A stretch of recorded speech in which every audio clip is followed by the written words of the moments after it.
नमस्कार दोस्तों, स्वागत है आपका। हमारी आज की कहानी में मेरा नाम रोहन है। जब से ये औरत मेरी लाइफ में आई थी, तब से मेरी जिंदगी में बहुत खुशनुमा बहारें आ गई थी। मैंने हर जगह ये सुन रखा था कि मर्द की सेवा एक कम उम्र औरत करती है और उससे मर्द को बहुत फायदे होते हैं। मेरे फ्रेंड्स कहते थे कि कम उम्र की औरत बड़ी हसीन और सुशील होती है। उसके अंदर अलग अलग तरह के जज्बात होते हैं और वो अपने पति को कभी बुरा महसूस नहीं होने देती। और एक बड़ी उम्र की औरत जवान मर्द को बूढ़ा कर देती है, क्योंकि उसके सारे जज्बात खत्म हो चुके होते हैं। मगर मेरे मामले में बात कुछ अलग थी।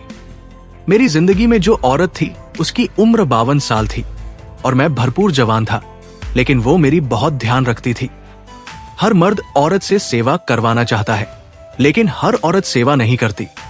कुछ पत्नियां होती है जो बहुत अच्छी होती है और अपने पति की बहुत सेवा करती है, लेकिन कुछ लड़कियों को इस बात का पता ही नहीं होता कि एक पति की सेवा कैसे करनी है। उसके कपड़े इस्त्री करना, उसके लिए खाना बनाना, उसकी चीजों को जगह पर रखना, या कभी कभी उसके पांव दबा देना ही सेवा नहीं होती। और भी बहुत कुछ होता है जो इन सारी बातों के बीच होता है, लेकिन अक्सर लोगों को इसका पता नहीं होता। पर मेरी पत्नी को इसका पता था। मैं जैसे ही घर में दाखिल होता, वो पहले से ही खड़ी होती थी। मुझसे गले मिलती। अगर मेरे हाथ में कोई सामान होता तो वो ले लेती। उसके बाद मैं कुर्सी पर बैठ जाता तो वो अपने हाथों से मेरे जूते उतारती और फिर मुझे पानी का ग्लास पकड़ाती, कहती आप जाकर फ्रेश हो ले, मैं आपके लिए खाना लगाती हूँ। मेरी तो लाइफ मस्त हो गई थी। गर्म गर्म खाना मेरे लिए टेबल पर लगा होता और उसके बाद कभी वो मेरे सिर में तेल लगाती तो कभी मेरे पाँव को दबाने लगती। मैं तो जैसे स्वर्ग आ गया था। पर मुझे नहीं पता था कि इस सब सेवा के पीछे उसका क्या मतलब था, क्योंकि जिस तरह से हमारी मुलाकात हुई थी वो भी एक बहुत अजीब मामला था। मैं कोई आम इंसान नहीं था। मेरा अतीत बहुत बुरा था और सवालों से भरा हुआ था। मैं एक ऐसा इंसान था जिसकी पूरी जिंदगी पर सवाल उठाया जा सकता था। उसके बचपन पर, उसकी जवानी पर, उसकी गुजरने वाली जिंदगी पर और उसके भविष्य पर भी। आप लोग सोच रहे होंगे कि ऐसा इंसान कौन होता है। ऐसे इंसान बहुत से होते हैं और हमारे आसपास ही होते हैं। मेरी कहानी एक आम मर्द की कहानी नहीं है। मैं आशा करता हूं कि आप इसे एक इंसान की कहानी समझकर सुनने की कोशिश करेंगे। जब कोई औरत एक खाने में पैदा होती है तो उसे इस समाज की सबसे बदकिस्मत औरत समझी जाती है, लेकिन कोई उससे भी ज्यादा बदकिस्मत होता है और वो होता है वो मर्द जो तवायफ खाने में पैदा होता है। और मेरी भी गलती यही थी कि मैं एक तवायफ की औलाद था। जब मैं बड़ा हुआ तो मैंने अपनी माँ से पूछा कि मेरा बाप कौन है, तो वो मुझे इस सवाल का जवाब नहीं देती थी। कहती थी तू ये जानकर क्या करेगा। मैं इस बात पर बहुत गुस्सा होता था। मेरी माँ उसी जगह पर काम करती थी और कम उम्र में मेरी हैसियत वहां एक नौकर जैसी थी। लोगों के लिए चीजें लाना, कभी कोई औरत मुझसे कोई चीज मंगवाते तो कभी कोई कस्टमर कुछ काम कह देता और मुझे करना ही पड़ता। फिर मैं वहां आने वाले कस्टमरों को चाय पिलाने लगा। लेकिन जब मेरी उम्र जवानी की दहलीज की तरफ बढ़ रहा था तो सबने कहा कि अब ये दलाल बनेगा, क्योंकि यहाँ पर इसका क्या काम है। मैंने अपनी माँ से कह दिया था कि मैं ऐसा कोई काम नहीं करूंगा। मेरी माँ ने कहा फिर तू क्या करेगा, हमें छोड़कर चला जाएगा क्या। तो मैंने अपनी माँ को सीधी सी बात कह दी। मैंने कहा मर्द औरत के साथ इसलिए रहता है ताकि वो उसकी हिफाजत कर सके, उसे इज्जत दे सके और उसकी इज्जत की सुरक्षा कर सके, उसको सारी दुनिया से बचा सके, क्योंकि एक मर्द ही समझ सकता है कि इस यूनिवर्स में कैसे कैसे लोग रहते हैं और औरत को एक मर्द ही बचा सकता है। इसलिए मर्द को ताकतवर बनाया गया है। वरना अगर मैं कभी औरत के मुकाबले का होता तो इसमें क्या बुरा था। आप लोग तो पहले से ही कोठे में रहते हैं, मैं आप लोगों की क्या हिफाजत करूंगा। फिर मेरा यहाँ पर रहने का काम ही क्या है। और अगर आप लोग ये चाहते हो कि मैं आप लोगों के लिए कस्टमर ढूंढ ढूंढ कर लाऊं तो वो काम मुझसे नहीं होगा। मेरी माँ ने इतना कहा तेरा बाप भी ऐसा ही था और तू भी ऐसा ही है। मैंने कहा कौन था मेरा बाप। तो उन्होंने मुझे ऐसी बात बताई कि मेरे जिस्म की एक एक रोंगटे हिल गए। मेरी माँ ने मुझे बताया था कि मेरा बाप इस शहर का एक बहुत बड़ा बिजनेसमैन आदमी था और उसका बिजनेस सीमेंट का था। उसके पास सीमेंट बनाने वाली फैक्ट्री थी। जब मेरी माँ ने मुझे कहा कि तू सीमेंट बनाने वाली फैक्ट्री के मालिक का बेटा है, तो ये सुनकर मैं हैरान रह गया। उस आदमी के और बेटे भी थे और उन लोगों की पूरे शहर में पहचान थी कि सीमेंट बनने वाली कंपनी के मालिक के बेटे हैं। मैं भी उसी का बेटा था। लेकिन मेरी क्या हैसियत थी? उस आदमी को कौन नहीं जानता था? वो तो बड़ा रईस आदमी था। मगर क्या वो अपनी जवानी के दिनों में कोठों के चक्कर लगाया करता था? मेरी मां ने कहा वो पहले ऐसा ही था, फिर ईश्वर ने उसे अकल दे दी। उसने मुंह पर दाढ़ी रख ली, कारोबार शुरू कर लिया, शादी कर ली और अब उसके बच्चे भी जवान हैं। मैंने कहा मैं जाऊंगा उसके पास और कहूंगा कि मैं तुम्हारा बेटा हूं। मेरी मां ने कहा यूं जाकर तू अपनी ही बेइज्जती करवाएगा, क्योंकि मैंने उसे बताया था कि मैं उसके बच्चे की मां बनने वाली हूं। पर उसने कहा था कि तुम्हें कैसे पता कि ये मेरा ही बच्चा है, और मुझे बहुत सारी बातें सुनाकर यहां से चला गया था। औरत चाहे कोई तवायफ हो या किसी शरीफ परिवार की बहू हो, उसे इस बात का पता होता है कि उसके पेट में बनने वाली औलाद का बाप कौन है। और मुझे भी पता था, मगर मुझे उसकी बातों से कोई फर्क नहीं पड़ा था, क्योंकि मुझे उससे यही उम्मीद थी। इसलिए मेरे दिल में कोई मलाल नहीं है। और अगर तुझे यहाँ पर कॉस्टमरों को अटेंड नहीं करना तो फिर तेरा यहाँ पर कोई काम नहीं है, क्योंकि मालकिन तुझे यहाँ पर रहने नहीं देगी। चला जा यहाँ से और अपनी जिंदगी बना। मैंने अपनी माँ को देखा और कहा तुम्हारे अलावा मेरा है ही कौन? तो मेरी माँ ने कहा मैं तेरी मदद नहीं कर सकती। मेरे पास कुछ साल और है। मैं बहुत कम उम्र की थी जब तू पैदा हुआ था। अभी मेरे पास 7-8 साल है। उसके बाद मुझे भी मेहनत मजदूरी ही करनी है। लेकिन मैं तेरी रोज रोज की बातें नहीं सुन सकती। तू उन लोगों के जमीर जगाने की कोशिश कर रहा है जिनके जमीर तो क्या आत्मा भी मरी हुई है। हम लोग सिर्फ जिस्म है। जिस मेरी माँ का रवैया भी ऐसा ही था। मुझे अंदाजा नहीं था कि वो बस इस तरह बात को खत्म कर देगी, लेकिन सब ठीक ही कह रही थी। यहां पर लोगों के अंदर जज्बात नहीं होते, उसके अंदर भी नहीं थे। वो कहती थी हम तवाइफों को शुरू से ही सिखाया जाता है कि तुम लोगों के लिए सब कुछ सिर्फ पैसा है। हम मोहब्बत का कारोबार करते हैं, लेकिन किसी के साथ मोहब्बत नहीं करते। हमारे सीने में दिल नहीं होता, वहां दिल की जगह भी वैसा ही होता है। और इसी तरह गुजरती है हमारी जिंदगी। मेरी माँ ने मुझे ये भी कहा कि अगर तुझे यहाँ पर काम नहीं करना तो तू ना कर, लेकिन सामने एक जगह बनी है। आजकल इस दुनिया में बहुत कुछ हो रहा है, तू वहां चला जा। खूबसूरत है, जवान है, बहुत अच्छा काम मिल जाएगा तुझे। मैंने कहा क्या मतलब? मेरी माँ ने कहा सामने वाली बिल्डिंग किसने खरीदी है वो तो तुझे पता है ना? इतनी बात सुनी तो मैं समझ गया कि मेरी माँ मुझे क्या कहना चाहती है, क्योंकि सामने वाली बिल्डिंग एक औरत ने खरीदी थी। सुना था कि पहले वो औरत किसी बहुत अमीर आदमी की पत्नी थी, लेकिन अब उसका पति इस दुनिया से जा चुका था और उसने वहां पर एक होटल बनाया था। लेकिन इस होटल के पीछे एक बहुत बड़ा राज था। राज ये था कि वहां पर उसने चंद लड़कों को रखा था, खूबसूरत और जवान लड़कों को, और वही सब करवाया करती थी जो यहाँ पर औरतें करती थी। मैंने कहा माँ आप एक तवायफ है, यहीं पर पली बढ़ी है, सारी जिंदगी यहीं पर गुजारी। मुझे भी आपने इधर ही पैदा किया, लेकिन मुझे ये उम्मीद नहीं थी कि आप मुझे ऐसा मशवरा देंगी। मेरी माँ ने कहा हाँ मैं एक हूं और हमें शुरू से यही सिखाया जाता है, हमारा ईमान सिर्फ पैसा है। तुझे भी मैंने पैसे कमाने का एक जरिया बताया है, चला जा वहां पर। मुझे जब ये सब पता चला तो मेरा दिल बहुत ही टूट गया। माँ की सोच पर हैरानी नहीं हुई थी, क्योंकि वो पूरी जिंदगी इसी माहौल में रही थी जहां उसने ऐसा ही सोचने की आदत डाल ली थी। लेकिन एक और बात थी जो सिर्फ मुझे ही पता थी। मैं कभी शादी नहीं कर सकता था, और अगर शादी कर भी लेता तो मेरे नसीब में कभी औलाद नहीं आ सकती थी। इसका कारण यह था कि मैं हमेशा से बहुत तनाव में रहा था। एक बार मैंने डॉक्टर से मुलाकात की थी, जिसने मुझे बताया था कि मैंने तनाव के कारण अपने परे सिस्टम को खराब कर लिया है। उसने ये भी कहा था कि चाहे मर्द हो या औरत, तनाव का असर उनके हार्मोन पर बहुत गहरा पड़ता है। मैं अपने कमरे में बैठा था जब मेरी माँ ने आकर मुझे डांटना शुरू कर दिया और कहा कि मालकिन कह रही है कि अपने बेटे से कहो कि अगर उसे मुफ्त की रोगियों तोड़नी है तो यहां से चला जाए, नहीं तो जाकर कस्टमर ढूंढ कर लाया करे। मैंने कहा कि मैं ये काम नहीं करूंगा।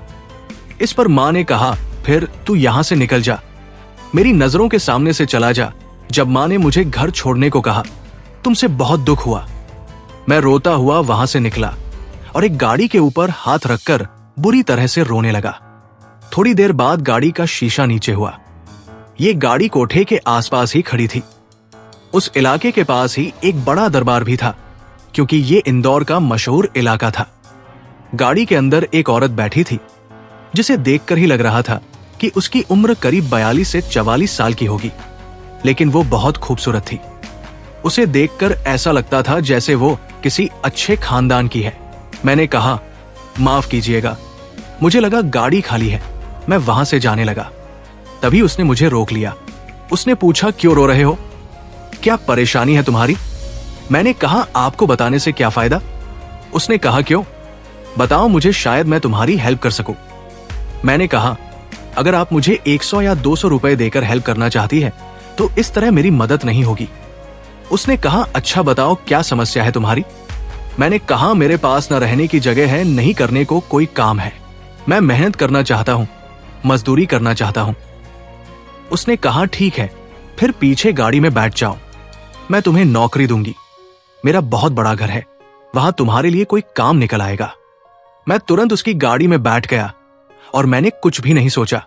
उसकी गाड़ी में पीछे काफी जगह थी, क्योंकि ये एक बड़ी गाड़ी थी। मैं वहीं पर बैठ गया था। वो पहले 2-3 जगहों पर रुकी और फिर एक बहुत बड़े बंगले में दाखिल हो गई। अब मैं मेहनत करना चाहता था। मैं चाहता था कि मैं मेहनत करूं, मेरा पसीना बहे और मुझे मेरी मेहनत के चंद पैसे मिल जाएं, चाहे वो बहुत थोड़े ही क्यों ना हो। उसी पैसे से मैं सूखी रोटी भी खा लेता तो मेरा पेट भर जाता और मुझे ऐसा सुकून मिलता जो कहीं और नहीं मिल सकता था। उसने कहा, ये मेरा घर है, कैसा लगा तुम्हें? मैंने कहा, बहुत बड़ा घर है आपका। उसने कहा, मेरा नाम काव्या है, मेरे पति इस दुनिया से जा चुके हैं, ज्यादा वक्त नहीं हुआ है। घर में बैठी रोती रहती थी। फिर सोचा कि जिंदगी है, जीना तो है, खुदकुशी तो नहीं कर सकती, इसीलिए जरा बाहर हवा खाने निकली थी और तुम्हें मिल गई। मैंने कहा, क्या मतलब? उसने कहा, मैंने तुम्हें बताया था कि मेरे पति इस दुनिया से जा चुके हैं, तो मुझे किसी आदमी की तलाश थी जो इस घर को संभाल सके। हमेशा से मेरे पति ही सारे काम संभाले आए थे, लेकिन अब मैं अकेली हो गई हूं। अगर तुम इस घर के सारे काम संभाल लो तो मुझे बहुत खुशी होगी। देखो, इतना बड़ा घर है, एक औरत इसे अकेले नहीं संभाल सकती।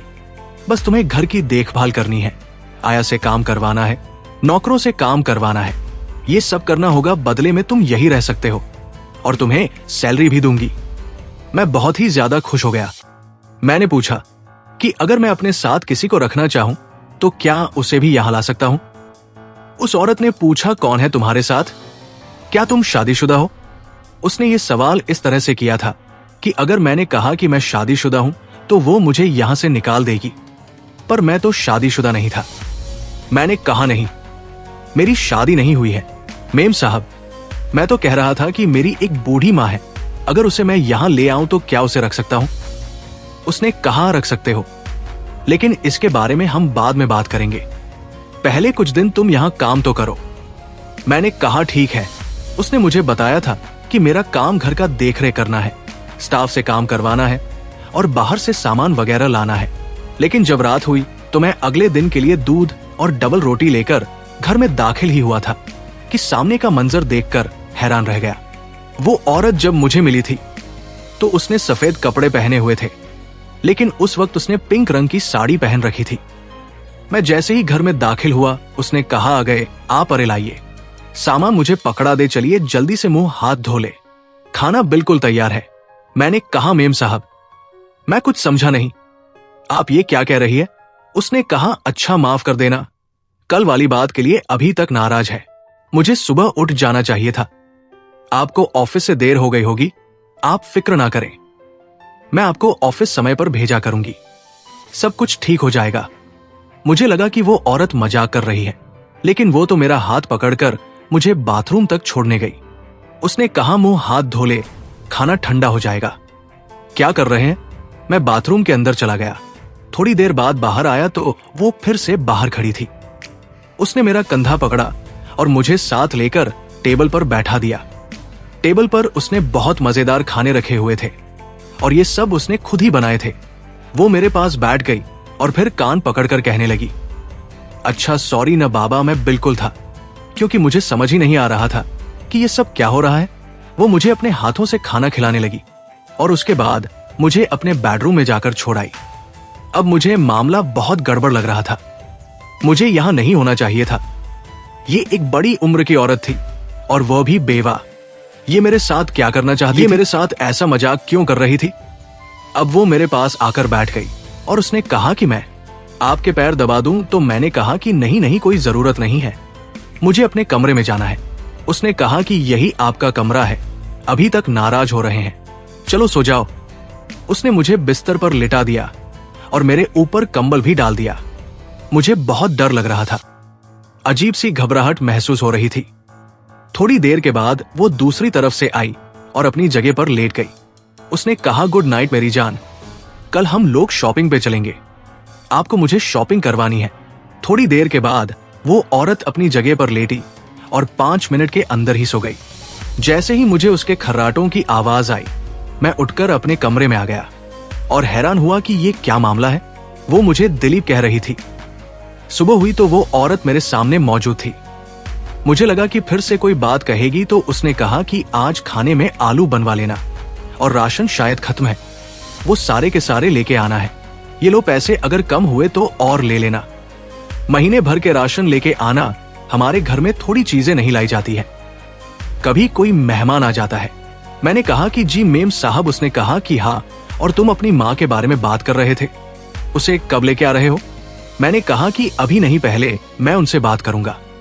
मेम साहब, ये तो याद था कि मैं उनका नौकर हूं और मैंने अपनी माँ का भी जिक्र किया था, लेकिन रात होते ही वो मुझे अपना पति क्यों समझ रही थी, क्योंकि मैंने पता किया था कि उनके पति का नाम दिलीप था और वो मुझे दिलीप ही कहकर बुला रही थी। मैंने ये बात किसी को नहीं बताई थी।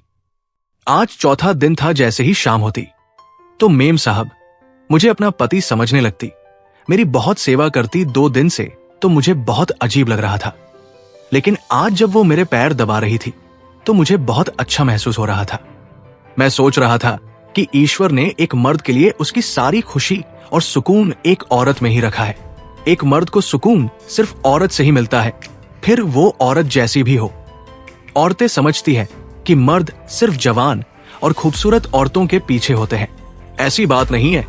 वो उन औरतों के साथ अपनी जिंदगी गुजारते हैं जो उनको सुकून देती है, और इस बात से कोई फर्क नहीं पड़ता कि वो सुकून देने वाली कैसी है, बूढ़ी है, जवान है, खूबसूरत है या बदसूरत है।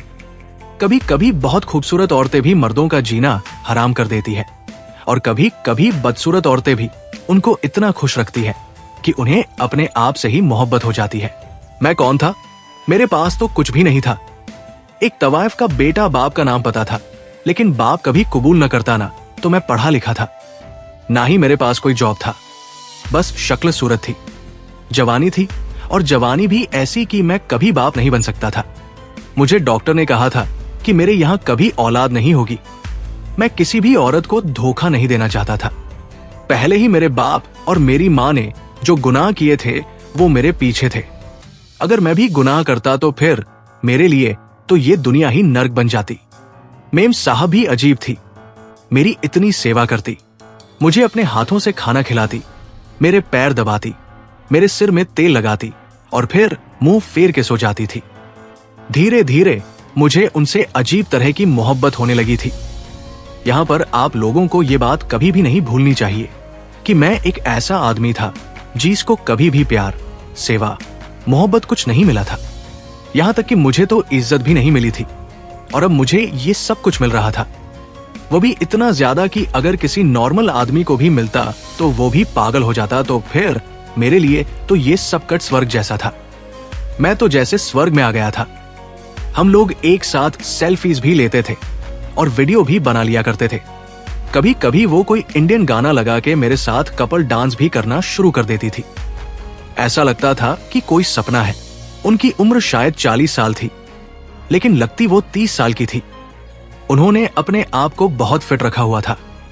मेरे दिल में उनके लिए कुछ बुरा नहीं था। मैं उनका ध्यान रखता था।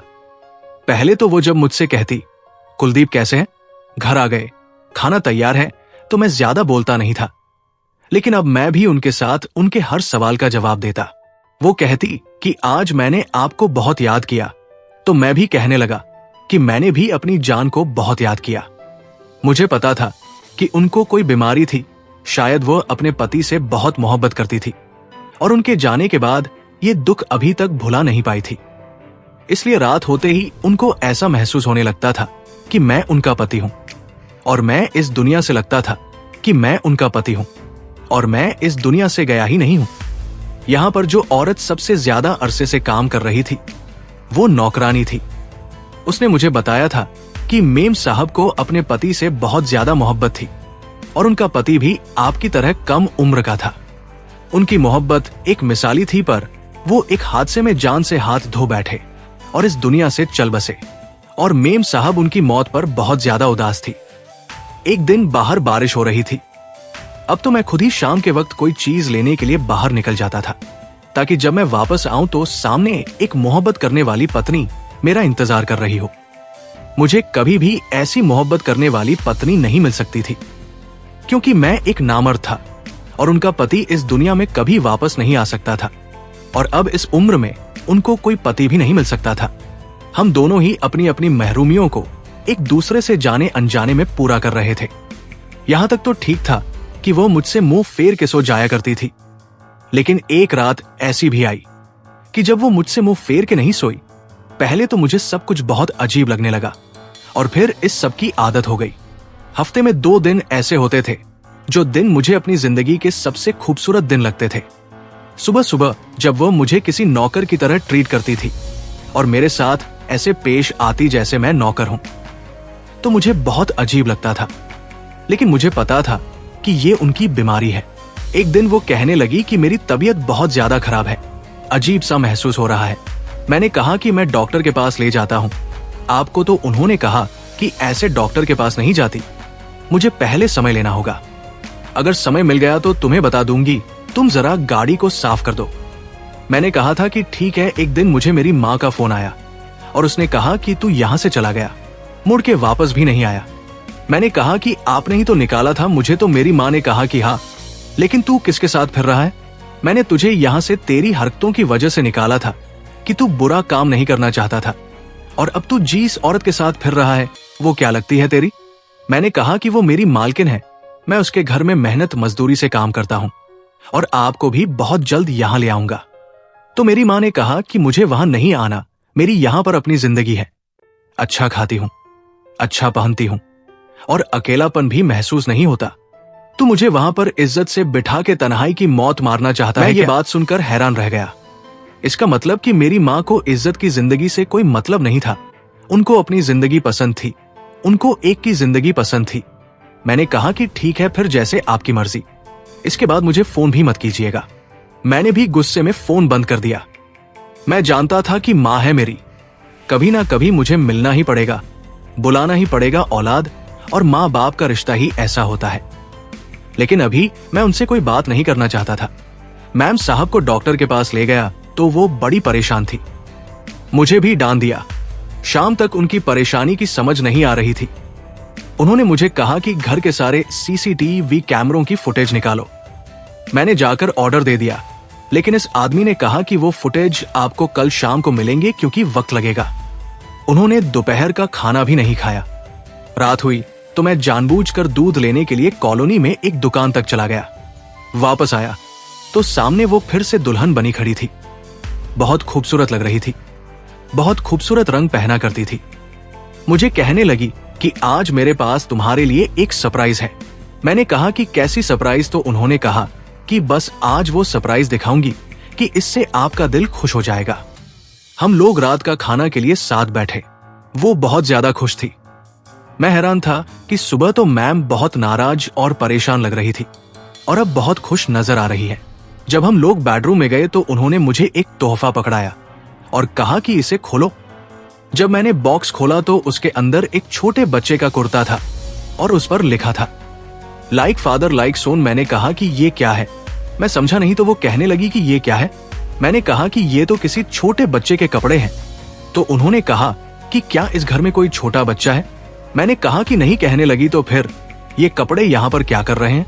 मैंने कहा कि जाहिर है आपको ही बताना पड़ेगा कि ये कपड़े यहाँ पर क्या कर रहे हैं। तो कहने लगी क्योंकि इस घर में एक छोटा बच्चा आने वाला है। मैं मां बनने वाली हूं। जब मैंने ये सुना तो मैं हैरान रह गया, क्योंकि अगर वो मां बनने वाली थी तो ये बच्चा तो मेरा था। मैंने कहा कि सच में उन्होंने कहा कि हाँ, आज ही मुझे डॉक्टर ने ये बात बताई। ये सुनकर मैं तो बुरी तरह से घबरा गया, क्योंकि अब मुझे मेम साहब को बताना ही पड़ेगा कि इतने दिनों से इस घर में क्या हो रहा था। ये मामला तो बहुत ज्यादा उलझ चुका था। मैं बहुत टेंशन में था। वो मेरे बच्चे की मां बनने वाली थी। इसका मतलब कि मैं ठीक हो गया था। शायद मुझे उनकी प्यार और मोहब्बत ने और खुशी ने ठीक कर दिया था। ये बच्चा तो मेरा था, इसलिए वो सुबह परेशान थी। अगली सुबह उनको सारे कैमरों की फुटेज मिल गई और ये भी पता चल गया कि ये सब कुछ मेरा किया धरा था। इसलिए मैंने पहले ही उनको सब कुछ बता दिया। जब मैंने उनको ये बात बताई तो वो हैरान रह गई और गुस्सा करने लगी। उन्होंने कहा कि मैं बीमार थी। तुम तो बीमार नहीं थे। मैंने कहा कि मैं बीमार नहीं था, पर मर तो था ना। आप मेरा इतना ख्याल करती थी, मेरे साथ इतनी मोहब्बत से पेश आती थी। मैं बह गया था। मैंने उनको ये भी बता दिया कि मेरी मां कौन है, मैं कहां से आया हूं, सब कुछ बता दिया और कोई झूठ ना रहने दिया। लेकिन वो बहुत गुस्से में थी। उन्होंने मुझे कहा कि तुम निकल जाओ यहां से, अपना सामान लो और निकल जाओ यहां से। मैंने कहा कि ये मेरा बच्चा है। उन्होंने कहा कि इसका नाम भी नहीं लेना। सुबह हुई तो मैं अपना सारा सामान पैक कर चुका था, मगर यहां से जाना मेरे लिए बहुत कठिन हो गया था। मैं यहां से नहीं जाना चाहता था। मैं आखिरी बार उनसे मिलने के लिए गया। वो मुंह फेर के बैठी थी। मैंने कहा कि जाते हुए ये भी नहीं कह सकता कि कोई गलती हुई तो माफ कर दीजिएगा, क्योंकि गलती तो बहुत बड़ी हुई है और माफ भी आप नहीं करेंगी, और अपना ख्याल रखिएगा। और मेरे बच्चे का भी इतना कह के मैं जाने लगा था कि वो मुझे पीछे से गले लगा के रोने लगी। जब मैंने उनकी तरफ देखा तो कहने लगी कि मत जाओ, मुझे छोड़ के, ये बच्चा तुम्हारा है और औलाद की खुशी हम दोनों की है। शादी करोगे मुझसे? जब उन्होंने ऐसे कहा मैंने हाँ में सिर हिलाया और कहा कि क्यों नहीं, शादी करूंगा मैं आपसे। और मैंने उसी दिन उनसे शादी कर ली, क्योंकि ऐसे हालात में शादी जितनी जल्दी हो उतना ही अच्छा था। इसके बाद मेरी जिंदगी मेरी बीवी के साथ बहुत अच्छी गुजरने लगी और मैं अपनी जिंदगी पर अभी भी हैरान हूं कि कैसे मेरी किस्मत ने पलटा खाया। कहा मैं एक दलाल बनने वाला था, पर अब मैं एक बाप हूं, पति हूं, अच्छे घर में रहता हूं। मां को दोबारा से बुलवाने की कोशिश की थी, लेकिन वो आने के लिए तैयार नहीं थी। उनको मैंने उनके हाल पे छोड़ दिया है, पर ईश्वर ने मुझे एक प्यारी सी बेटी से खुश किया है। मैं बहुत खुश हूं और मैंने अपनी बेटी का नाम रोशनी रखा है। मैं अपनी पत्नी के साथ एक अच्छी जिंदगी गुजार रहा हूं और वो भी मेरे साथ बहुत खुश है। अब उनको बीमारी के दौरे पड़ना थोड़ा थोड़ा कम हो गया है। अब वो मुझे कुलदीप नहीं बल्कि मेरे अपने नाम से बुलाती है और मेरे साथ खुश रहती है। दिन में हम लोग एक दूसरे के साथ अच्छा समय बिताते हैं और रात में भी उनको पता होता है कि मैं कुलदीप ही हूं। अब तो मेरी बेटी भी धीरे धीरे करके बड़ी हो रही है, पांव से चलने लगी है, बहुत ही सुंदर है। धीरे धीरे काव्या और मेरे बीच एक अजीब सा रिश्ता बनता जा रहा था। दिन में वो मुझे एक नौकर की तरह ट्रीट करती, लेकिन रात होते ही वो मुझे अपना पति समझने लगती। मैं अब समझ चुका था कि वो किसी गहरे सदमे में थी और अपने पति दिलीप को खोने के बाद वो मानसिक रूप से एक अजीब स्थिति में पहुंच गई थी, जिसमें वो रात के समय मुझे दिलीप समझने लगती थी। पहले कुछ दिनों तक मुझे इस पर बहुत असहजता महसूस हुई, लेकिन धीरे धीरे मेरी जिंदगी का हिस्सा बन गया। मैं भी उसे खुश रखने के लिए उसकी बातों में साथ देता था। कभी कभी मुझे अपने अतीत की यादें आती कि कैसे मेरी मां ने मुझे उस माहौल में बड़ा किया था जहां मैंने हमेशा अपमान और गरीबी देखी थी। लेकिन यहां काव्या के घर में मैं एक अलग दुनिया में जी रहा था। अब मुझे इस बात का एहसास हो गया था कि काव्या को मेरी जरूरत थी और शायद मुझे भी उसकी जरूरत थी। काव्या ने मुझे कभी मेरे अतीत के बारे में सवाल नहीं किए और नहीं मैंने उससे उसके पति दिलीप के बारे में ज्यादा पूछा। वो बस मुझे दिलीप समझकर अपना जीवन जी रही थी और मुझे उसमें खुशी मिल रही थी। उसकी देखभाल, उसकी चिंता और उसकी सेवा ने मेरे दिल में उसके लिए इज्जत पैदा कर दी थी।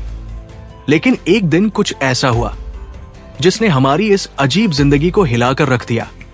काव्या का भाई जो शहर से बाहर रहता था, अचानक से घर आ गया। वो मुझे देखकर हैरान रह गया और तुरंत पूछने लगा, ये आदमी कौन है? काव्या ने उससे कहा, ये दिलीप है। मेरा पति, उसका भाई चौंक गया और कहने लगा, दिलीप की मौत को इतने साल हो चुके हैं, तुम क्या बकवास कर रही हो? ये सुनकर काव्या अचानक चुप हो गई और जैसे किसी गहरी सोच में डूब गई। वो कुछ देर तक खामोश रही और फिर धीरे धीरे उसकी आंखों से आंसू बहने लगे। उसने अपने भाई से कहा, मुझे माफ कर दो, मैं ये सब समझ नहीं पा रही थी। उस दिन मुझे समझ में आया कि काव्या अभी तक अपने पति की मौत के सदमे से बाहर नहीं आ पाई थी। उसने मुझे अपने पति की जगह दे दी थी, लेकिन हकीकत ये थी कि मैं कभी उसका पति नहीं बन सकता था। उसका भाई उसे डॉक्टर के पास ले गया और कुछ समय बाद उसने मुझे घर छोड़ने को कहा। मैंने काव्या से अलविदा कहा, लेकिन अब मेरा दिल बहुत भारी हो गया था। इस घटना के बाद मैंने इंदौर छोड़ दिया और एक नई जिंदगी की शुरुआत करने का फैसला किया। मेरी जिंदगी ने मुझे बहुत कुछ सिखाया था, खासकर ये कि इंसान के जज्बात और उसके दर्द को समझने के लिए हमें उसके हालात और उसकी कहानी को समझना होता है। हाँ तो दोस्तों, उम्मीद है कि ये कहानी आपको जरूर पसंद आई होगी और ऐसे ही कहानी सुनने के लिए हमारे चैनल को सपोर्ट करें। धन्यवाद, शुक्रिया। रणवीर ने एक गहरी सांस ली, फिर भारी आवाज में बोला, इंस्पेक्टर, तूने मेरा बहुत बड़ा काम किया है। आज तुझे मुझसे जो भी चाहिए हो तुझे मिल जाएगा। इंस्पेक्टर रनावत जल्दी से थैंक यू सर बोलकर यह कहते हुए रणवीर ने कॉल कट कर दी और वह वहां पड़े हुए सोफे पर गिर गया। उसने फ़ोन एक साइड पर फेंक दिया और आंखें बंद कर लिया और सुकून उसके चेहरे पर फैल गया। वह नसीली आवाज़ में खुद से बोला, आरुषि, उफ़, कितना खूबसूरत नाम है तुम्हारा। यह बोलते हुए मुंह से उसके आह निकल गई, उसकी, आरुषि, आरुषि, आरुषि। रणवीर उठा और आईने के सामने जाकर के खड़ा हो गया। फिर शीशे में खुद को देखते हुए कहा, तेरा नाम है या नशा, कोई दर्द, एक दिल की दवा। तेरा नाम को पढ़ता रहूं बार बार, जैसे सवाल की ज़रूरत हो कोई। फिर रणबीर ने गहरी सांस ली और खुद से बोला, सिर्फ आज की रात। आरुषि, तुम मुझसे दूर हो, कल से तुम सिर्फ मेरी होगी। कल से तुम्हारी उन ब्लू आँखों में सिर्फ मेरा चेहरा होगा। तुम सिर्फ मेरे बारे में सोचोगी। कल तुम रणवीर ओबेरॉय की बाहों में होगी। Welcome to the hell baby.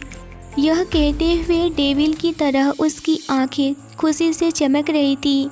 वही आरुषि के बारे में सोचता हुआ रणबीर अपने बिस्तर पर जाकर सो जाता है। 5 साल पहले रणबीर के साथ बहुत बुरा हुआ था। रणबीर को बहुत ही शिद्दत वाला मोहब्बत हुआ था। अपने कॉलेज टाइम में उस लड़की को भी रणबीर के साथ बहुत प्यार था। कॉलेज टाइम जब ख़त्म हुआ तो वह लड़की रणबीर को छोड़ करके विदेश पढ़ाई के लिए चली जाती है। उसके पापा भी एक बिजनेसमैन ही थे। रणबीर के पापा और सनाया के पापा भी एक दूसरे को जानते थे, बल्कि वह दोनों बहुत अच्छे दोस्त रह चुके थे, जिस वजह से उन्हें इस रिश्ते से कोई भी एतराज़ नहीं था। वह भी सनाया और रणबीर के रिश्ते को बहुत ही दिल से अपनाने को तैयार थे। सनाया तो यहाँ से लंदन चली गई पढ़ाई के लिए, मगर रणबीर उसे बहुत ही मिस किया करता था। वह कहता था, तुम यहीं आकर के पढ़ाई करो, तुम लंदन नहीं रहो। पर वह कहाँ सुनने वाली थी। वह अपनी मन मर्जियाँ करने वाली लड़की थी। वह थोड़ी अयाश टाइप की थी, पर रणबीर तो उसके ही प्यार में दीवाना था। पर सनाया कहाँ रणबीर को समझती, वह तो अपनी दुनिया में ही मग्न रहती थी। इस बात से रणबीर को बहुत बुरा लगता था कि सनाया उसे भाव तक नहीं देती, पर क्या करे बेचारा। रणबीर उसे बहुत ही प्यार करता था। उसे चाह कर भी दूरियां बर्दाश्त नहीं कर पाता था। 2 साल बाद जब सनाया लंदन से वापस आई तो उसके साथ उसका दोस्त भी आया, बल्कि उसका दोस्त नहीं, वह तो अपने साथ उसे बॉयफ्रेंड बनाकर लाई थी। रणबीर को लगा कि वह सच में उसका दोस्त ही है। जब उस लड़के से रणबीर बात किया तो कहने लगा, सनाया सी इज़ माई गर्लफ्रेंड। यह सुनना था कि रणबीर पूरी तरह से टूट गया था। रणबीर के लिए वह ऐसा कोई भी पल नहीं था जो मिस न किया हो सनाया को। वह बहुत ही दिलो जान से मोहब्बत किया करता था, पर सनाया ने उसे धोखा दे दी। रणवीर इन सब चीज़ों के लिए कभी भी तैयार नहीं था। वह कभी सोचा ही नहीं था कि सनाया उसके साथ ऐसी हरकतें भी करेगी। मगर सनाया को तो रणवीर बस टाइम पास के लिए चाहिए था, जो कॉलेज टाइम में उसे हेल्प कर सके, और वही तो सनाया करती थी। बस रणवीर के पीछे घर से बाहर जाने का उसे परमिशन जो मिला हुआ था, उसी का वह जमकर फ़ायदा उठाती थी। जब वह पढ़ाई करके विदेश से घर लौटी थी तो उसके पापा ने संजय सक्सेना ने पार्टी रखी थी, पर वह पार्टी में सब लोग इनवाइटेड थे। पर उस पार्टी में ऐसा कुछ हुआ जिसकी वजह से रणवीर सनाया का चेहरा तक नहीं देखना पसंद कर रहा था, क्योंकि धनंजय सक्सेना ने कहा, आज मैं अपनी बेटी के आने की खुशी में एक और भी खुशी अनाउंसमेंट करने जा रहा हूँ, और वह है मेरे प्यारे दोस्त विजय ओबेरॉय के बेटे रणवीर ओबेरॉय और मेरी बेटी की सगाई की अनाउंसमेंट। जैसे ही यह बात सनाया सुनी, वह पूरी तरह से गुस्से में आग बबूला हो उठी। पर वहीं दूसरी तरफ रणवीर बहुत ज़्यादा ही खुश हुआ। वह सनाया की तरफ देखने लगा और वह उसके पास गया, सनाया को कंधे से पकड़कर उसे स्टेज पर लेकर गया। मगर सनाया तो गुस्से से आग उगल रही थी। वह कहने लगी, डैड, मैं रणवीर से शादी नहीं कर सकती हूँ क्योंकि मैं उससे प्यार नहीं करती हूँ।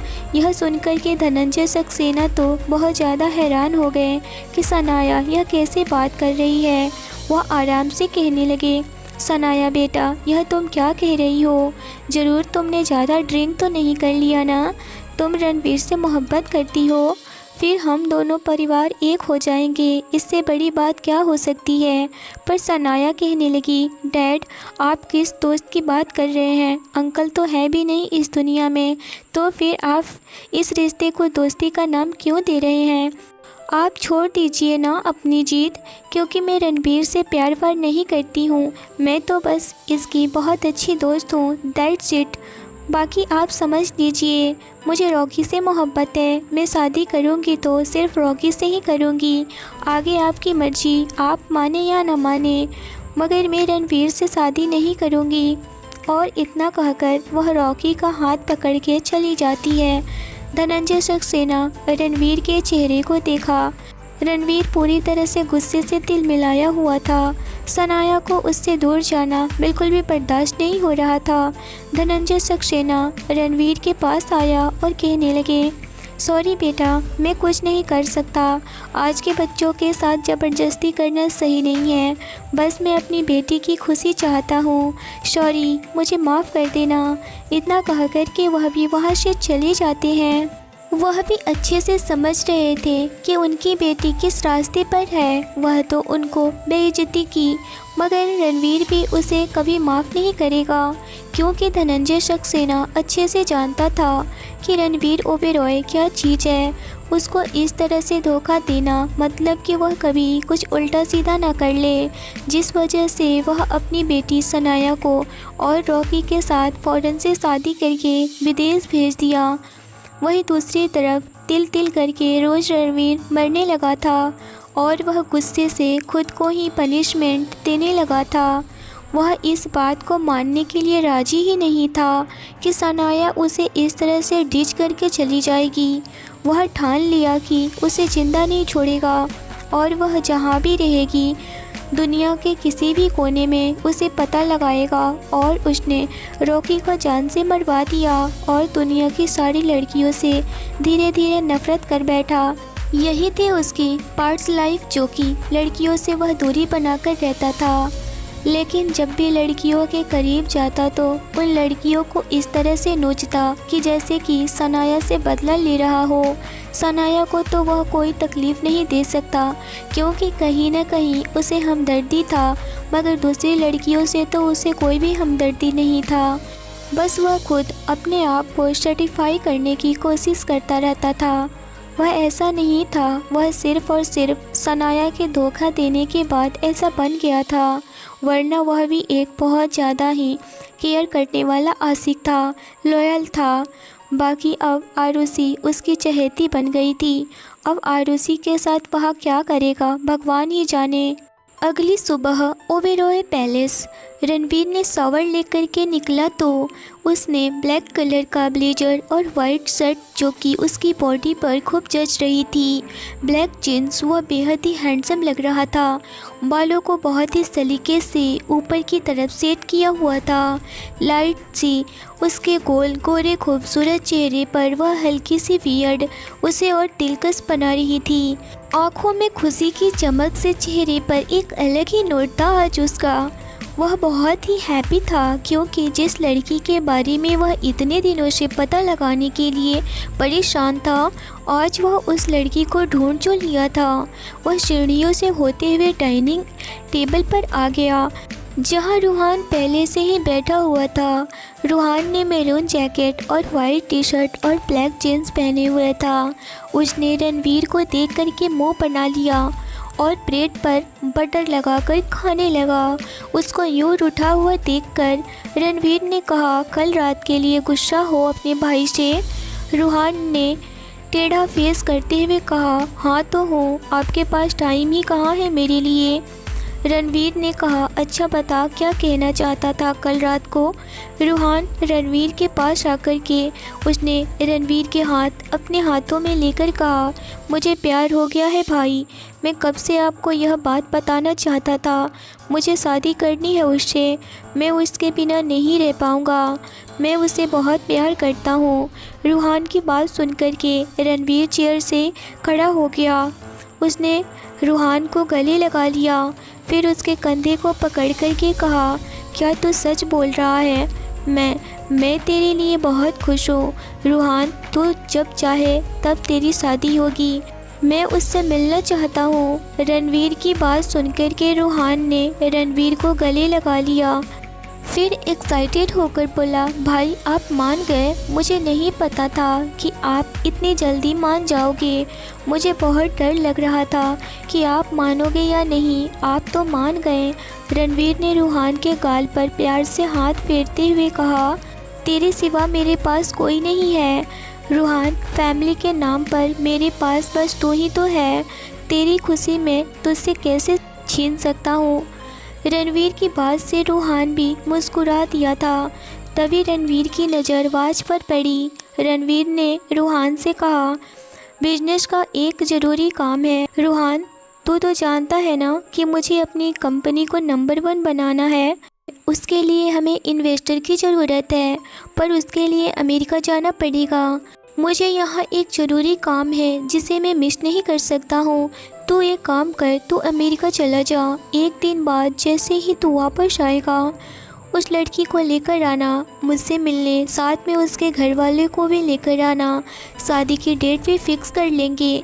रणवीर की बात सुनकर रूहान खुशी से उछलकर रणवीर के गले लग गया और बोला, आज आपने मुझे ज़िंदगी की सबसे बड़ी खुशी दी है भाई। आप आज मुझे अमेरिका तो क्या जहन्नम में भी भेजेंगे तो मैं तैयार हूँ। मैं ज़रूर चला जाऊँगा। आप आज कुछ भी कह लो, मैं सारा कुछ कर दूँगा। आपने जो खुशी दी है वह बहुत बड़ी है मेरे लिए। रूहान की बात पर रणवीर ने कहा, बस बस जाओ, अभी फ़ौरन तुम पैकिंग कर लो। मैं रवि से तुम्हें फ़ाइल भिजवाता हूँ। यह कहते हुए रणवीर पार्किंग एरिया में आ गया। ड्राइवर ने रणवीर के लिए उसकी ब्लैक लग्जरी थार के दरवाजे को खोल दिया। फिर जैसे ही ड्राइवर ड्राइविंग करने के लिए बैठने लगा तो रणवीर ने उसे हाथ के इशारे से रोक दिया। तभी सारी गाड़ियाँ उसके साथ चलने को रेडी हो गई। रणवीर ने उसको भी साथ आने से मना कर दिया और खुद ही गाड़ी लेकर के ओबेरॉय पैलेस से निकल गया। उधर आरुषि रोजाना की तरह आरुषि ने ब्रिजमोहन जी को उनका टिफ़िन दी। वह ऑफिस के लिए निकल गए तो आरुषि भी कॉलेज जाने के लिए रेडी होने लगी। आरुषि हर सुबह में उठकर ही 8 बजे सुबह को रेडी करना होता है। वह सुबह को रेडी करने के बाद लंच बनाई और फिर अपने डैड को लंच दी और खुद कॉलेज जाने के लिए रेडी हो गई। सुबह स्कूल चला गया था और वह दोपहर में ही आता था। वह कल्याणी आंटी के बच्चों के साथ चला जाता था और उनके बच्चों के साथ आ भी जाता था। घर पर कोई नहीं होता था तो सुबह उनके बच्चों के साथ उनके घर पर ही रुक जाता था। आरुषि पिंक कलर की प्लेन बारीक लॉन्ग नायरा कट कुर्ती पहनी और चूड़ीदार फुल स्लीव और कुर्ती के अंदर पिंक ब्लाउज जिसमें उसका गोरा पेट नज़र आ रहा था। स्ट्रेचेबल टखना से ऊपर तक फिटिंग ट्राउजर, एक हाथ में कलाई भरकर गोल्डन कलर की चूड़ियाँ, कान में बड़े बड़े मैचिंग पिंक ईयररिंग्स। उसने पिंक प्लेन सॉफ्ट लहराता हुआ गले में दुपट्टे डाला।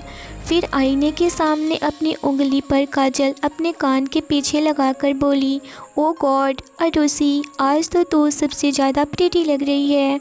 आज का कॉम्प्लीमेंट खुद को देना कैसे भूल सकती हो। आरुषि, सच में आरुषि आज बहुत ज़्यादा ही खूबसूरत लग रही थी। कोई भी देखे तो पागल हो जाए, उसे देखकर देखता ही रह जाए, उससे नज़र न हटाए, किसी का भी दिल उस पर आ जाए। यह कहते हुए उसके चेहरे पर लाइट मेकअप था, होठों पर पिंक शाइनिंग लिप ग्लॉस लगा हुआ था। वह होठ मुस्कुरा उठे थे। अचानक ही उसका चेहरा मुरझा गया और खुद से बोली, बेचारा रूहान, बेकार में ही कल उस पर गुस्सा कर दी मैंने, कितना उदास हुआ। एक काम करती हूँ ना, कॉलेज के बाद उसे मिल लूँगी और उसे प्यार से मना भी लूँगी। अभी कॉल करके उसे बता देती हूँ। यह कहते हुए उसने बेड से अपना फ़ोन उठाई और रूहान को कॉल करने लगी। काफ़ी देर रिंग जाने के बाद कॉल पिक हुआ था तो उधर से काफ़ी शोर की आवाज़ आई। तो आरुषि ने कहा, हेलो रूहान, कहाँ हो तुम, मुझे तुमसे मिलना है। उधर रूहान एयरपोर्ट पर पहुंच चुका था। वह भीड़ की वजह से उसे कुछ भी क्लियर आवाज़ नहीं आ रही थी। वह लाउड वॉइस में बोला, आरुषि, मुझे तुम्हारी आवाज़ नहीं आ रही है, यहाँ बहुत शोर है, तुम मेरी बात ध्यान से सुनो। मैं ज़रूरी काम से अमेरिका जा रहा हूँ। मैं भाई से बात कर लिया है, वह हमारी शादी के लिए मान गए हैं। आरुषि ने जल्दी से कहा, रूहान, शायद नेटवर्क प्रॉब्लम है, मुझे कुछ भी समझ में नहीं आ रहा है तुम्हारी आवाज़ कि तुम क्या बोल रहे हो। तुम क्या बोल रहे हो, एक बार फिर से बोलो ना। इससे पहले कि रूहान कुछ बोलता, कॉल कट हो गई। तभी उसके फ़्लाइट टेक ऑफ होने का अनाउंसमेंट हो गया। रूहान ने जल्दी से फ़ोन पॉकेट में डाला और बोला, गुड न्यूज़ तो आरुषि को दे दिया हूँ, मैं अब बाद में उससे बात कर लूँगा या फिर मैसेज कर दूँगा, अभी जाना बहुत ज़रूरी है। यह कहते हुए रूहान तेज़ी से आगे बढ़ गया तो वही आरुषि बार बार रूहान को कॉल लगा रही थी जो लग नहीं रहा था। उसने अपने होठ पिचकाते हुए कहा, क्या फ़ायदा इतना सुंदर लगने का जब रूहान ही नहीं देखेगा तो। उसी के लिए तो इतना अच्छे से तैयार हुई थी ना, पर वह क्या बोल रहा था कुछ भी समझ में नहीं आया मुझे। तो तभी आरुषि की नज़र उसकी घड़ी पर गई तो चिल्लाकर बोली, ओ गॉड, अगेन लेट, मुझे जल्दी कॉलेज जाना होगा। यह कहते हुए उसने जल्दी से अपना ब्लैक मास्क ली और उसे फेस पर लगा ली। फिर खुद से बोली, और स्कूटी पर तेज़ हवा मेरा मेकअप ख़राब कर देगी और आरुषि का मेकअप ख़राब हो, यह उसे हरगिज़ बर्दाश्त नहीं होता। यह कहते हुए आरुषि ने बैग उठाई और स्कूटी लेकर के निकल पड़ी। पर एक गाड़ी उसके घर के पास खड़ी थी। जो उसमें आदमी था वह आरुषि पर नज़र रखा हुआ था। उस गाड़ी वाले ने अपना फ़ोन निकाल कर कॉल लगाया और बोला, हेलो रणवीर सर। वह लड़की घर से निकल चुकी है जो कि पिंक ड्रेस में स्कूटी में है। रणवीर अपने गुलाबी होठों को हल्का सा खोलते हुए बोला, ओके। रणवीर बीच सड़क पर अपनी गाड़ी में बैठा हुआ आरुषि का वेट कर रहा था। उसने अपने चश्मा आंखों पर लगाया हुआ था जिससे उसकी ब्राउन आंखें कवर हो गई थी। उसने गाड़ी का मिरर डाउन किया, तभी उसकी नज़र दूर से आती हुई आरुषि पर पड़ी जो कि वह स्कूटी पर आ रही थी। रणवीर ने झटके से अपनी आंखों से चश्मा उतारा तो उसे देखता रह गया। आरुषि के खुले हुए सिल्की बाल हवा में उड़ रहे थे। उसे देख करके रणवीर के मुंह से सिर्फ एक ही आवाज़ निकली, उफ़। तभी एक झटके से एक कील की वजह से आरुषि की स्कूटी के टायर में जाकर चुभ गई और वह झटके से स्कूटी रुक गई। इससे पहले कि आरुषि कुछ कर पाती, रणवीर ने अपनी गाड़ी बैक साइड ली और तेज़ी से आरुषि के पास पहुंच गया और तेज़ी से गाड़ी का दरवाज़ा खोला और हाथ से पकड़ के आरुषि का हाथ खींचकर उस गाड़ी में बैठा लिया। इससे पहले कि आरुषि कुछ देख या समझ पाती या कुछ कर पाती, रणवीर ने उसके मुंह पर एक रुमाल रखा, जिससे सूंघते ही आरुषि की आंखें धीरे धीरे बंद होने लगी। उसे धुंधली आंखों से रणवीर एक परछाई की तरह दिख रहा था। कुछ ही सेकंड में आरुषि बेहोश हो गई, रणवीर के बाहों में गिर पड़ी। रणवीर ने गहरी सांस लेकर आरुषि को सीट पर बैठाया और सीट बेल्ट लगा दिया और उसके मास्क पर आए हुए बाल अपने हाथों से पीछे करते हुए बोला, मैं तुम्हें फुर्सत से देखना चाहता हूँ मिस्ट्री गर्ल, और उसके लिए ना तुम्हारा होश में रहना सही था और ना ही यह जगह सही है। यह कहते हुए रणवीर ने गाड़ी स्टार्ट की और तेज़ी से वह अपने ओबेरॉय फार्म हाउस की तरफ घुमा दिया। यहाँ से उसका फार्म हाउस करीब 30 मिनट का रास्ता था। वह घर नहीं लेकर जा सकता था क्योंकि वहाँ पर बहुत सारे नौकर थे और वहाँ पर सीमा अम्मा थी। वह बिल्कुल यह नहीं चाहेंगी कि रणवीर किसी लड़की को लेकर आए, क्योंकि रणवीर उनकी बहुत इज्जत करता था, उन्हें माँ मानता था। इस वजह से वह अपने घर पर लेकर आरुषि को नहीं गया। वह फार्म हाउस लेकर जाना चाहता था।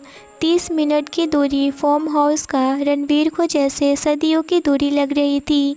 रणवीर ने आरुषि के मास्क की तरफ हाथ बढ़ाते हुए कहा, नहीं, मैं इतनी देर तुमको बिना देखे खुद को रोक नहीं पाऊँगा। पर दूसरे ही पल उसने गहरी सांस लिया और अपने हाथ पीछे खींचकर कहा, कंट्रोल आरे कंट्रोल, सिर्फ 20 मिनट सब्र कर ले, क्योंकि अगर तूने इसे यहाँ देख लिया तो खुद को रोक नहीं पाएगा। रणवीर ने लंबी सांस लिया और गाड़ी की स्पीड और तेज़ कर दिया, इतनी कि गाड़ी हवा में बातें करने लगी। 30 मिनट की जगह पर वह 10 मिनट में ही फार्म हाउस में लाकर गाड़ी रोक दिया। रणवीर ने गाड़ी का दरवाज़ा खोलकर आरुषि को अपनी गोद में उठाया और तेज़ी से अपने फार्म हाउस होते हुए अंदर आ गया।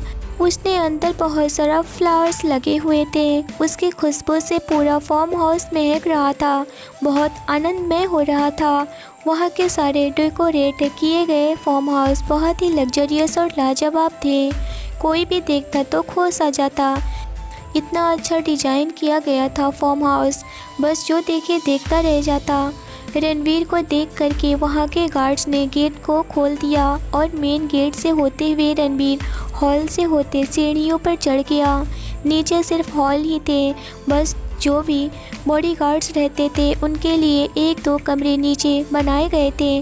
बाकी जो भी लग्जरियस कमरा था वह ऊपर ही था। उसने एक हाथ से अपने रूम का दरवाज़ा खोला, बेड पर आरुषि को लेटा दिया।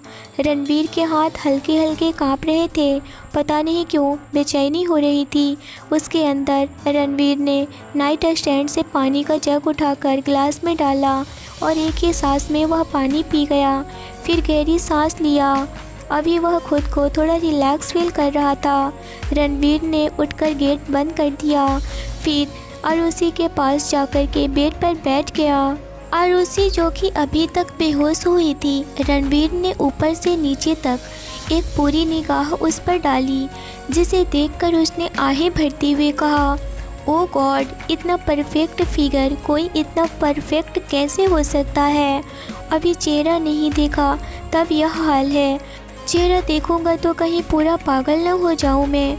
रणवीर ने ठंडी आहें भरी और अपना हाथ आरुषि के मास्क के पास लेकर गया। उसका दिल तेजी से धड़क रहा था। वह बेहोश आरुषि से बोला, सॉरी मिस्ट्री गर्ल, तुम्हें बेहोश करना पड़ा। अगर नहीं करता तो मैं तुम्हें इतना प्यार से कैसे देख पाता? तुम खुद को जी भर के देखने ही नहीं देती न मुझे, इसीलिए मुझे यह सब करना पड़ा। यह कहते हुए एक नशा, एक जुनून रणवीर के अंदर भरा हुआ था।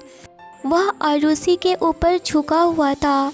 रणवीर ने धीरे से मास्क उसके चेहरे से हटा दिया। अब आरुषि उसके सामने थी, बंद आंखें, घनेरी पलकें जो गिरी हुई थी, छोटी सी नाक, गुलाबी पंखुड़ी जैसी होंठ जो लिप ग्लॉस की वजह से शाइन कर रहे थे, ठुड्डी में हल्का सा गड्ढा जो उसे और भी दिलकश बना रहा था, चेहरे और होठ पर आए हुए कुछ बाल जिससे कि उसकी खूबसूरती में चार चांद लगा रहे थे। गोल गोरा खूबसूरत सा चेहरा काफ़ी ही दिलकश नज़ारा था उसके लिए। उसे देख करके रणवीर की हार्ट बीट बहुत तेज़ हो गई थी। उसे समझ नहीं आ रहा था कि वह कैसे रिएक्ट करे। वह रणवीर की इमेजिनेशन से भी ज़्यादा खूबसूरत निकली। रणवीर ने अपने कपकपाती हाथों से आरुषि के होठों को छुआ और धीरे से बोला, ओ गॉड, तुम्हें देखकर तो जन्नत की परियां भी जल जाए। आरुषि का हुस्न रणवीर को अपनी तरफ खींच रहा था। करीब 20 मिनट हो गए थे। रणवीर लगातार आरुषि को बिना पलक झपकाए उसे देखे जा रहा था। उसके होठ पर एक आवाज़ निकला, तेरा सदका निकालूं या फिर नज़र उतारूं। आज दुनिया से तुझे छिपाकर खुद में छिपा लूं। आज महसूस तेरी इन सांसों को तेरी सांसों में बस जाऊं। यही है इरादा आज। रणवीर ने आरुषि का चूड़ियों से भरा हाथ अपने हाथ में लेकर और उसे अपने होठों से लगा लिया। आरुषि को छूते ही रणवीर की बॉडी में जैसे एक करंट से दौड़ गया। उसने हैरान होकर के खुद से कहा, क्या चीज़ हो यार, मुझे कुछ समझ में नहीं आ रहा है। तुझसे दूर रहो तो तुम्हारे पास जाने का मन कर रहा है और अभी यह बेचैनी मुझे बर्दाश्त नहीं हो रहा है। मैं तुम्हारे साथ कुछ गलत नहीं कर पा रहा हूँ और मैं ना ही करना चाहता हूँ। आखिर ऐसा क्यों हो रहा है आज से पहले तो मुझे ऐसे विजन्स कभी नहीं आए थे। आखिर तुम हो कौन? क्यों तुम्हारे इतने करीब आकर भी मैं सुकून महसूस नहीं कर पा रहा हूँ और ना ही मैं तुम्हारे साथ इस तरह से ज़बरदस्ती करने की हिम्मत कर पा रहा हूँ। आखिर क्यों नहीं हो पा रहा है? मुझे इतनी मासूम शकल, इतना हुस्न परी हो तुम भी, मैं तुम्हारे खिलाफ़ कुछ नहीं कर सकता। आखिर क्यों? मैं तुम्हें इस दुनिया से अब बचाना चाहता हूँ। मैं तुम्हारे साथ कुछ गलत नहीं कर सकता हूँ। तभी वह सोचने लगा, कंट्रोल आरे कंट्रोल। अभी इस तरह से अपने आप को इस लड़की के लिए इतना पिघलाना सही नहीं है। तुम इस लड़की के लिए नहीं पिघल सकते हो। तुम नहीं जानते हो इस लड़की को कैसी है। पर वही दूसरी तरफ उसका दिल यह करने को तैयार नहीं था कि उस लड़की के साथ वह गलत करे। रणवीर एक बार फिर से आरुषि के हाथ को पकड़ के उसके हाथ को किस कर लिया। उसे फिर से करंट सा लगा। उसने हैरान होकर खुद से कहा, होठों को छोड़कर मैं न जाने कितनी लड़कियों को हर जगह से छुआ है, ऐसी बेचैनी आज तक नहीं हुई। फिर इसे छूकर क्यों? यह कहते हुए रणवीर वहाँ से उठकर तेजी से रूम की विंडो के पास आ गया और उसे खोलकर गहरी गहरी सांस लेते हुए बोला, तुम ज़्यादा सोच रहा है। अरे एक लड़की को लेकर ऐसे वीक नहीं पड़ सकता है तो सिर्फ एक रात की तो बात है। एक रात उसके साथ गुजारेगा तो सारा नशा उतर जाएगा तेरा। यह सोच कर के रणवीर वापस बेड की तरफ आया और आरुषि के बराबर में बैठ गया। इतना देखकर भी रणवीर का उससे मन नहीं भर रहा था। तभी रणवीर की नज़र आरुषि के होठों पर गई। बेहोश करने की वजह से होठ की एक साइड की उसकी हल्की सी लिप ग्लॉस फैल गया था, जिसे देख कर के रणवीर के लब पर मुस्कुराहट आ गया था। उसने अपनी उंगली से वहाँ से लिप ग्लॉस साफ़ किया और न जाने कब रणवीर के होठ आरुषि के लबों की तरफ बढ़ने लगे। आरुषि की लिप ग्लॉस की खुशबू उसे अपनी तरफ खींच रही थी। रणवीर एक हाथ आरुषि के गाल पर रखा और उसने अपने तरसते हुए लब, जिससे आज तक किसी लड़की के होठों को छुआ नहीं था, उसने आरुषि के गुलाबी लबों पर अपने लब रख दिए। यहाँ तक कि वह सनाया को भी इतने करीब नहीं लाया था और ना ही कभी उसके बॉडी को टच किया था और ना ही खुद को टच होने दिया था। किसी लड़की को वह भले ही सिर्फ अपने सर्टिफाई के लिए लड़कियों के करीब जाता जरूर था, पर करता खुद की मनमर्जियाँ था। खुमार में रणवीर की आंखें बंद हो गई। रणवीर की पूरी बॉडी में बेचैनी भर चुकी थी। उसकी प्यास जग गई थी। आरुषि के लबों को छूकर जैसे रणवीर के अंदर तक सुकून भर रहे थे। उन्हें किस करते हुए उसकी बेचैनी ख़त्म होने के बजाय बढ़ती जा रही थी, जिससे वह और भी डेस्परेट होकर के आरुषि के होठों को किस करने लगा। अब रणवीर अपना काबू खोने लगा था। रणवीर ने आरुषि को पलटा और खुद नीचे आ गया। ऐसे बेहोश आरुषि रणवीर के ऊपर आ गई और उसके रेशमी बाल रणवीर के चेहरे पर ढक गए थे। रणवीर का हाथ आरुषि की कमर पर चला गया और रणवीर की उंगलियां आरुषि की कमर को जकड़ने लगे थे। रणवीर ने आरुषि के होठों को छोड़े, फिर उसके माथे को किस करके लंबी लंबी सांसें लेते हुए कहा, आई वांट गर्ल, मुझे तुम चाहिए हर कीमत पर। मैं अब तुम्हें कभी खुद से दूर नहीं जाने दूंगा, तुम चाहोगी फिर भी नहीं।